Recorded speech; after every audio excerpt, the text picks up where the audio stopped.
If you're going to start, just start now, because there'll never be a better or perfect time to start, is what I'd say. Hi everyone, I'm Shannon Cook from BusinessBecause.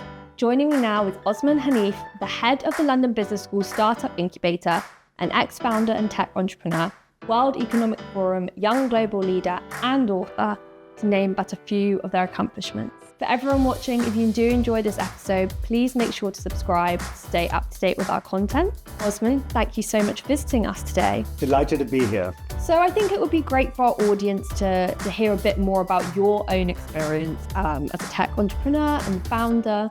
Could you provide a brief history of this? Like many, I guess, startup founders or people who went to business school, I started my career early in sort of consulting.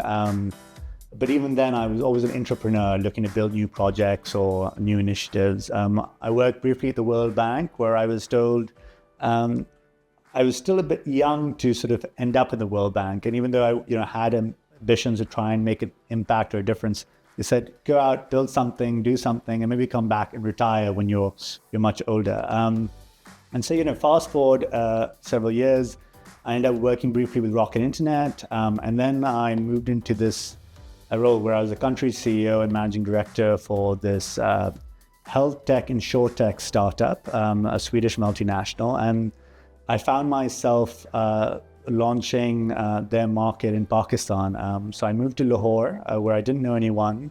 And I found myself in this coffee shop. I was probably the only customer there for most of the time. And it was in a desolate region. There was nothing to the right of it, nothing to the left of it. And I found there was, we didn't have any employees, no office space, no contracts with any partners. And I remember thinking, what mistakes have I made in my life to end up here? But fast forward 4.5 years later, through a lot of luck and, some grit and hard work, but really quite a bit of luck, I built up the startup to 1,200 employees, serving 3.5 million customers in Pakistan. And we were the largest revenue generating market for this company.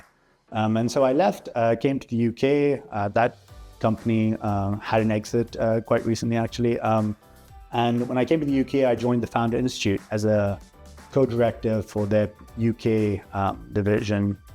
And, we worked on helping founders build up their businesses and sort of gave back in that way. And then this opportunity came up at London Business School to lead their startup incubator. And so I jumped on it because it was an exciting opportunity to be in this very dynamic community and ecosystem where you could sort of engage with founders of the future and support them and help them build and grow their own businesses. It's great to hear you've had such a varied journey to entrepreneurship, because it's good for our audience to know, it's not just a straight path.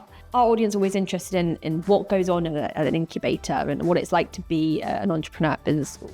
Could you tell us a bit about how the London Business School Incubator works and what your main responsibilities are within the department? The incubator is for graduates. We basically provide £250,000 per startup of in-kind, that's in-kind support. So that's mentorship, that's office space, that's stipends for them to hire LBS interns, and sort of AWS credits and a variety of other things that really add up to that amount. And basically the idea is to help founders who are committed full-time to their startup, and a startup that is been with at least one LBS co-founder, help them sort of really scale and grow and raise the next round of funds, if that is the kind of business they are. So it's equity free, we don't take any equity. And on average, our founders raise about $1 million after the program. And we have a fairly high survival rate of just over 80% for business, 5-year survival rate for businesses that come out of it. What do you think is unique to London Business School's approach to nurturing entrepreneurship? The way we bring sort of the private capital and the entrepreneurs together. We have a system in place that to help entrepreneurs who just have an idea, like with hackathons and other things, to help them develop that, to programs to help them develop MVPs or really get their business rolling, like Launchpad. And those are exceptional initiatives that have, I think, yielded a lot of great results. But what is really interesting is the way we bring sort of investors as well to meet with the founders. So about 10% of all leading investors in the UK are affiliated with London Business School. And so, we have programs like Booster and Pitch Nights where we'll have alumni come and sort of meet with founders. There's always a VC or a early stage angel or whatever coming every week. We have Enterprise 100, which is an angel group of LBS affiliated angels where a lot of our founders go and end up pitching. We also have a Middle East version of this that we're setting up. So that's because we have a Dubai campus, so that's also there. In addition to that, we have the Newton program. So one of the issues or challenges we realized is that there's a lack of diversity in the investing space or ecosystem. And that's a problem because as a result, a lot of minorities and women tend to receive much less funding relative to where they should based on their results and their sort of capabilities and their pitches. And there's been various studies and ways that they've sort of identified this. But with Newton, it was an initiative that London Business School co-founded with Local Globe, which is a leading VC. And that initiative essentially has, I think, 50% women, 50% minorities. I think minorities were selected in sort of the recent cohorts. The idea of that program is to help and support VCs and sort of, in their journey and sort of help them grow and develop, and to change the makeup of the VC ecosystem so it's more representative of the population and the wider community. And with that, I think we expect a lot more investment to go to women and minorities. I think it's great to hear about how you're addressing systemic inequalities and supporting women and minorities because that's an important part of entrepreneurship. You spoke a little bit about some examples there of entrepreneurship, but could you tell me about some trends that you're seeing in the world of startups at London Business School and beyond? But another interesting wave is this focus on sustainability and sort of clean tech and climate tech. And you're seeing a lot of founders who are interested in not only sort of,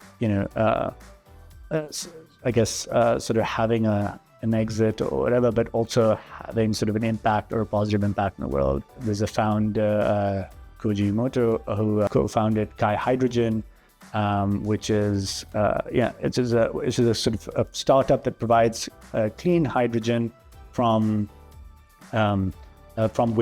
waste products and materials. And that's like an interesting startup that's come out. There's Edgeability, which is run by this founder called Arjun Mehta, which is looking at building electric vehicle motors, which are much smaller than traditional ones for emerging markets. And he's raised sizable grants from the government to do this, sort of over $1.5 million, I think, in terms of grants. There's Vertibot, which is a company which is doing patient matching in the health tech sector, using sort of AI technology. So those are some of the interesting, I guess, applications that we see where founders are doing things not only that are profitable or potentially profitable, but no one's quite profitable yet, I suppose, but also there's a purpose and a mission behind it, or very mission-driven oriented, which is great to see. And we know that London is a leading tech hub across the world. But why do you think London is a great destination for entrepreneurs? I think the reason why it's such a great destination is obviously there's an incredible amount of talent and capital available. And as I said, London Business School especially has incredible links to that capital and also that talent. So I think that makes sense. But more importantly, London as a destination is probably one of the few places in the world where the tech hub, the political center, the financial center, the media and entertainment center all sort of come together. And the reason why that's important is that many of the issues we're dealing with require sort of cross-disciplinary and cross-sector coordination. So I think the AI summit that the Prime Minister held recently is a great example of that. Yes, there's going to be a lot of innovation in tech, but they have to make sure that the regulators are sort of in line, or making sure that rules are sort of, don't stifle innovation, be it supported. That was part of the reason why London is a leading center of fintechs, is because the financial center, as well as the regulators and the technology center, are all here in this ecosystem. And I think that's really, why you're going to see some incredibly unique startups come out of London, why London is going to continue to be a leader in the technology sector, because all these different sectors come together and the challenges we're facing are increasingly complex rather than, so I think London is going to carry on and continue to be a great place to set up a business. That's a really good snapshot you provided there, especially for our international audience who obviously have heard of London, but just might not know exactly about, how great it is for entrepreneurship. It's very easy to get sort of a visa to come here as a global talent or something like that as well. So a lot of students are often nervous about that. That's also an aspect that I think. Yeah, exactly. And so we have a lot of our audience sometimes ask us about, they've got a liberal arts background or, a non-business related sort of background or even career. And obviously you're a published author. What do you think that, how does this sort of inform your entrepreneurship knowledge? Writing is often similar to running a startup in that, it can feel very isolating, it feels very lonely sometimes. But more importantly, as you're building or writing a novel, it's very similar to building a product in that it's very important to get it in the hands of users. So when I write something, I send it out to some alpha readers, some beta readers, and sometimes gamma readers, and get their feedback in terms of understanding what's confusing, what doesn't, what's great, what doesn't make sense, so that I can work on it to make sure that it's a better novel. In the same way, I think when you're building a product, it has to be sort of embarrassing to begin with, right? And so you send it out and you get feedback and you sort of iterate and you keep iterating in these cycles. So in that sense, the process is very similar. Like it's important to get out there, engage with users, be sort of reader focused or customer focused. Also, the industry is very similar. I think it's very hit driven, right? So publishers are looking for that one book that'll make up for like the 10 failures they're going to have. But I think more importantly, it's important to have something outside. I mean, it doesn't have to be writing, it can be beekeeping, it can be whatever else it is, just to sort of help you clear your head. I found that when I was sort of in there are times that you don't get time to do it. Like, I mean, it wasn't that I was just sort of, writing on the weekends all the time. It was great. There were certain periods of time where I just had no time to write because the startup was all consuming. But in terms of just getting away and sort of refreshing my brain, like just sort of clearing my head, writing was very helpful. And sort of having that other aspect in your life is always helpful, is always great. But also, I mean, I wouldn't let the fact that you have a liberal arts degree dissuade you from starting a startup. I think there's a lot of benefits a liberal arts degree does give you, which is the ability to like sort of think about problems and think critically. And I think all you really need is like grit, determination, and a bit of like curiosity and willingness to learn, because I think you're never going to know everything when you start your startup. And you'll be surprised, even after getting an MBA, how things you need to brush up on. But I think it's well worth the experience, I suppose. And obviously, as just like writing a book, entrepreneurship isn't a 9-to-5 job. It's going to require a lot of dedication and work. So when would you advise business school as the right time for an entrepreneur? Obviously, they're going to have to juggle their priorities a bit, but yeah, when would be the right time, do you think? Yeah, so we've seen founders come when they haven't had an idea, but just perhaps like a like inkling they might want to try entrepreneurship, all the way through to founders who've exited their business and now are trying to figure out what their next business will be. And throughout that sort of spectrum, you see people who found their co-founders. So Ocean Bottle, which is a company that produces sustainable drinking bottles, which have trackers that you can trace them and make sure they've been recycled. The two met sort of in business school and started the business together there.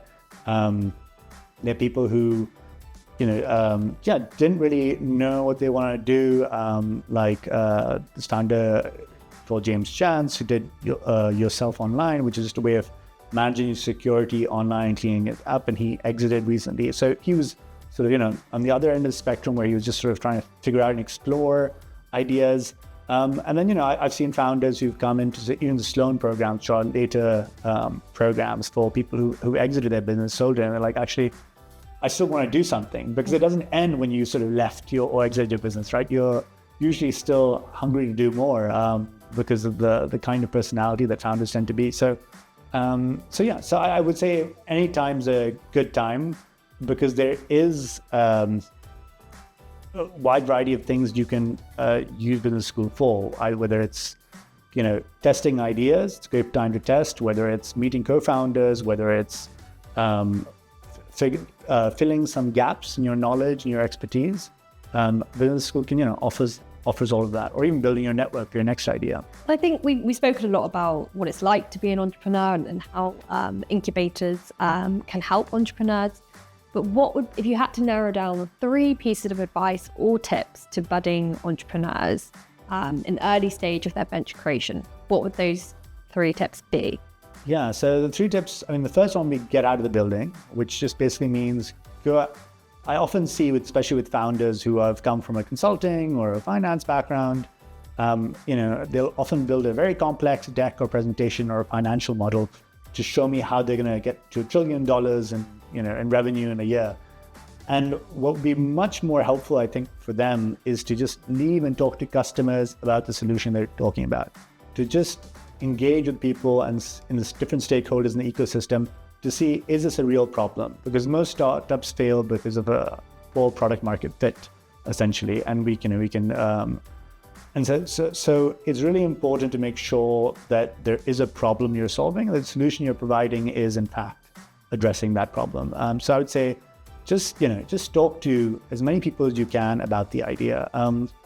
The second thing I think is break down your idea into sort of main reasons it's going to fail, and then see if you can test whether or not it's going to come through. So, what do I mean by this? When I think about this, let's say we're talking about a grocery delivery organization. You don't have to go out, build a whole website or a specialized app that lets you sort of pick different groceries and stuff. You could put up pictures on Facebook, and you could send out, or even WhatsApp people and be like, hey, this is, or a basic landing page and say, these are some groceries I have, or anywhere in central London, I'll get them delivered to you for whatever price, and here they are. What do you want? And then the person, you could see if someone signs up, they sign up, you sort of call up a driver or I guess Uber's up here now, but or you go bike yourself to the grocer, pick up the vegetables, and you go and deliver them. That whole process helps you learn so much about your solution, much more, and it's much more cost effective than building out an app and then finding out, actually, no one in central London wants to, say, get a grocery delivered, which is obviously not true. But the idea being, test out your ideas, figure out what the gaps are, and sort of test them out. The third thing I would say is, don't wait for the perfect time to start. Just start now. Like, I think there's an expectation that a lot of people have, which is, when I'm older and wiser and I've earned so much money, then I will start my startup. Which oftentimes the way people talk about writing their books, by the way, is like, I will write it when I have more time later on and I'm settled. You won't have more time. You won't have fewer responsibilities. If anything, your responsibilities and the pressures on you are just going to increase with time. So if you're going to start, just start now, because there'll never be a better or perfect time to start, is what I'd say. Osman, that's been so insightful. Thank you so much for joining me today. Thank you for having me. Lovely to be here.